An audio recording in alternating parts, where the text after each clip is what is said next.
মাছের মাথা দিয়ে এঁচড় করবো। এঁচড়টাকে আমি আগে থেকে ভালো করে কেটে ধুয়ে রেখেছি। এবার আমি সেদ্ধ করে নিব। আলু আর এঁচড়টাকে আমি ভালো করে সেদ্ধ করে নিব। লবণ দিয়ে দিচ্ছি, হলুদ দিয়ে দিচ্ছি। এবার আমি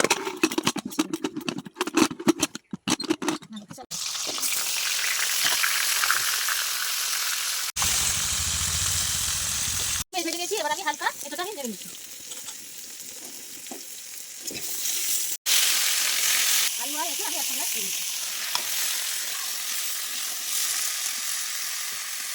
এঁচড় ভাজা হয়ে গেছে, আমি মশলাটা করে নেব। সরষের তেল দিয়ে দিয়েছি।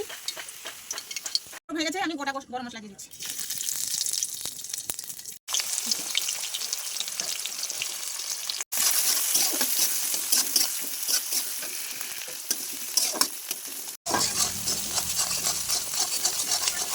পেঁয়াজ ভাজা হয়ে গেছে, রসুন বাটা দিচ্ছি, আদা বাটা দিয়ে দিচ্ছি।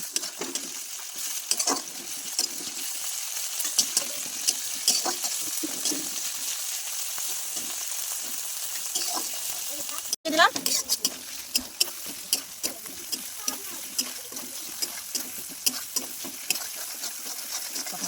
হলুদ আর লঙ্কার জল আমি দিয়ে দিচ্ছি। একসঙ্গে হলুদ আর লঙ্কা আমি মাখিয়ে রেখেছিলাম।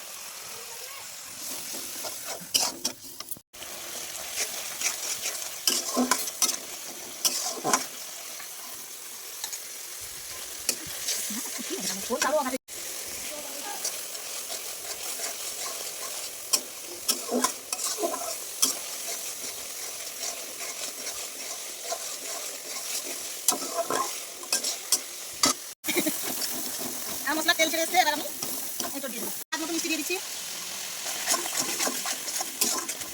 এবার আমি মাছের মাথাগুলো দিয়ে দিচ্ছি।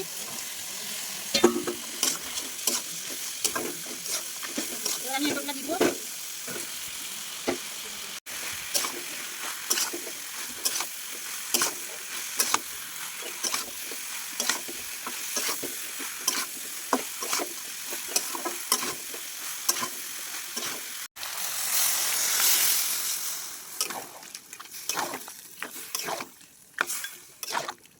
কাঁচা লঙ্কা দিচ্ছি। আমি এবার ঢেলে নেব। এঁচড় হয়ে গেছে। এই ভিডিওটা যদি আপনাদের ভালো লেগে থাকে, লাইক, কমেন্ট, শেয়ার এবং চ্যানেলটাকে সাবস্ক্রাইব করে দেবেন।